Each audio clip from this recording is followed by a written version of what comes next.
माई ए माई का करत तारू सरे सबके सवारे तनी लिया खाना रे तनी हमरा भूख लागल बा।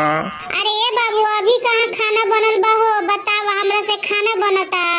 एगो बेटी रहे तो ओकरा के बियाह कर देनी अपना ससुरे बियाह पतो ही बियाह तो ओकर देई भारी सारी बा अब त भइल बावे।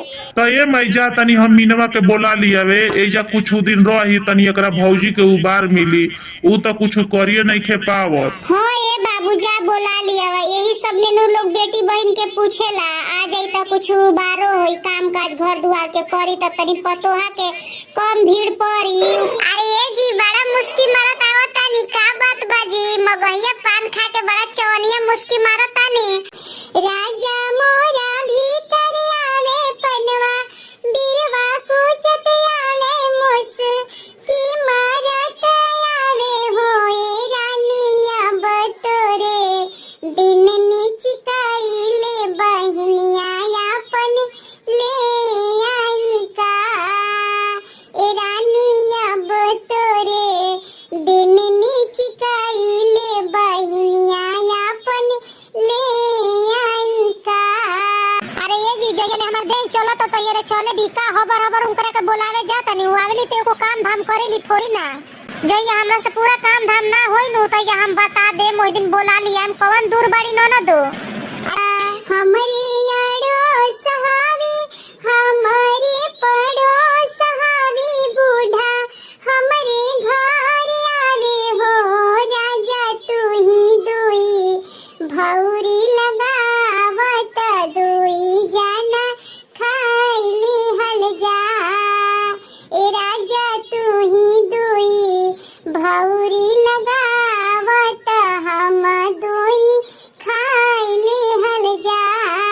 हमरा भातार से दो आदमी के खाना ना बनी आ भंडारा के खाना बनइहन उ मीना आज जेनते को खानो बनइहन थोड़ी ना उनकरा ओइला के बाद हमरा भतरे के खाना बनावे के पड़ी ई नइखी जानत बड़का ढेर बहिन वाला भइल बनी बड़ा बोलावे जाता नी। अरे मत जाई जी मत जाई उनकरा के बोलावे उ एको काम काज ना करियन जी खाली और परनामी बजइहन। हम त जानी हाट गए राजा जी बाजार गए राजा जी बाजार गए हो ए सखिया चले राजा ननदी के देसत हमसे छुपाए गए हो छानी छपर खींचत आवे बर्तन भंडिया फोड़त आवे बर्तन भंडिया फोड़त आवे हो ए सखिया यावत बाड़ी बैरन हमारत पर दाऊ रत बावे हो ए सखिया यावत बाड़ी ननदी हमारत पर दाऊड़त बावे हो। अरे ये सखिया रे हमर ननदी काहे खाती आइली हो अरे उनकरा के आवाज सुन के हमरा 100 डिग्री बुखार हो गइल देखो ना कितना तापमान चढ़ल जाता है।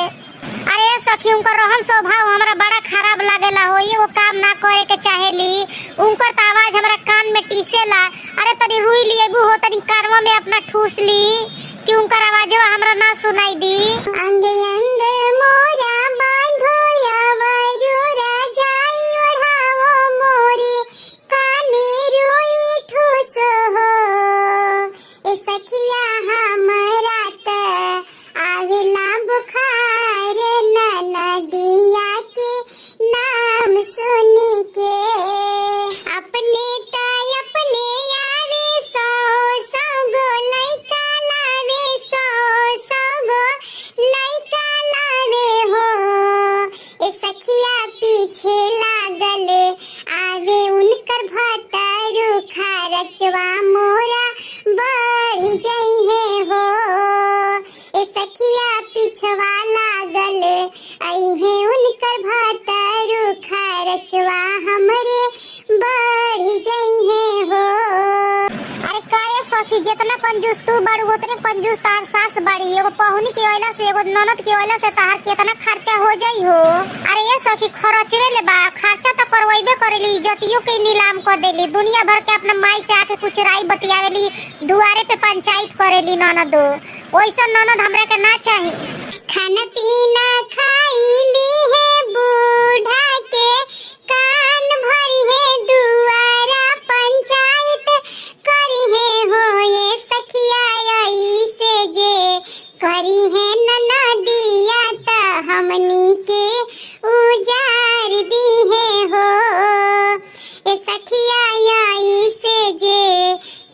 है नना